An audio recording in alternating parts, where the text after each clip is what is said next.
They don't want you to know about the exploding rocket in Iran, or how Iran has unveiled its newest weapon system. Incident in a number of weeks. And let's bring in our Middle East correspondent Emily Rose and our defence correspondent Daniel Semach. Thank you both so much. Firstly, what more can you tell us about this? Well, it looks as though this blast comes as a series, a bundle of other such events. That's what makes it a little bit more worrisome. And we've seen this kind of pattern of targets that are close to, in proximity of places where U.S. troops are perhaps stationed. What seems to be worrying, as it seems to be a kind of a microcosm of the war, the developing sort of conflict between Iran and the U.S. And Daniel, some people are pointing the finger at Israel for this. Yeah, absolutely. Because one is the nature of the target here is a Iranian-backed militia. There are also reports, Sky News Arabic, as you mentioned, Sarah, saying that 50 missiles were detonated or exploded in this blast, and there are also reports suggest those might have even come from Iran, and there's no secret to the fact that Iran has established a strong foothold in Iraq. If we think that there was a foothold that's established in Syria, it doesn't compare to what we're seeing in that area of Iraq. And given the fact that Israel has made it quite clear time and time again that they're willing to strike Iran wherever they threaten Israel. Now, what makes this even more interesting in regards to the Israeli connection is that the Prime Minister Benjamin Netanyahu did say before taking off for his trip in Kiev that Israel will strike Iran wherever it is necessary, and saying, quote unquote, that Iran is not immune anywhere from Israel's sort of long reach. And that does make it seem as though the context is pointing also towards Israel. Now, the Trump administration is reportedly moving forward with a multi-billion-dollar deal with Taiwan, which involves the sale of dozens of F-16 fighter jets to Taiwan, which involves the sale of dozens of F-16 fighter jets despite Taiwan, which involves the sale of dozens of F-16 fighter jets despite sharp criticism from Beijing.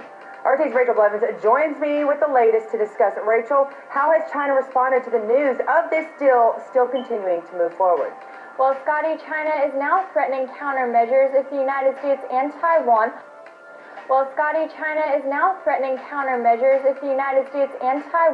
follow through on plans to complete an $8 billion deal that is already increasing tensions between the world's two largest economies.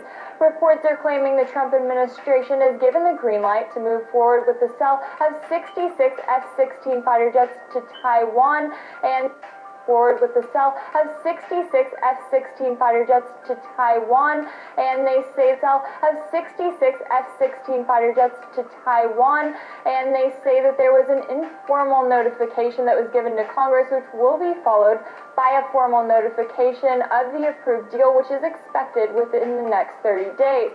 Both Democrats and Republicans in the House and Senate have expressed support for the deal, and in a joint statement, the House Foreign Affairs Committee claimed it sends a strong message about U.S. commitment to security and democracy in the region. But while the deal may have support here in Washington, China sharply opposes it, and a spokesperson for China's foreign ministry argued that it violates past agreements between the U.S. and China. Recently, we have made solemn complaints with the U.S. on its planned sale of F-16V fighters to Taiwan. I want to stress once again that the U.S. arms sales to Taiwan seriously violate the One China principle and the 3 Sino-U.S. joint communiques, especially the provisions of the August 17th communique. It seriously interferes with China's internal affairs and undermines China's sovereignty and security interests. Beijing is arguing that the sale of arms and military equipment to Taiwan goes against Washington's diplomatic acknowledgement that Taiwan is part of China and that there is only one Chinese government, which dates back to 1972. But the U.S. claims the deals are legal based on the Taiwan Relations Act of 1979, which states that its purpose is to help maintain peace security, and stability in the Western Pacific, and to promote the foreign policy of the United States by authorizing the continuation of commercial, cultural, and other relations between the U.S. and the people of Taiwan. Because the wording of the legislation is rather broad, and because China has been so openly critical of it, the last U.S. president to authorize the sale of fighter jets to Taiwan was George H.W. Bush in 1992. However, the Trump administration has appeared to ignore all threats of escalation with China, as the news of this deal comes just weeks after the White House approved more than $2 billion in sales of tanks and equipment to Taiwan. Now, China did not specify how it would retaliate if the U.S. does complete the sale of dozens of fighter jets to Taiwan, but there is concern that it would drastically increase tensions in the region at a time when the trade war between the U.S. and China is still ongoing. Scotty? Well, it's interesting because you're mentioning the two different trade deals, two different parts of the time. Is there any indication that China will actually turn to military forces in order to keep the U.S. from working with Taiwan?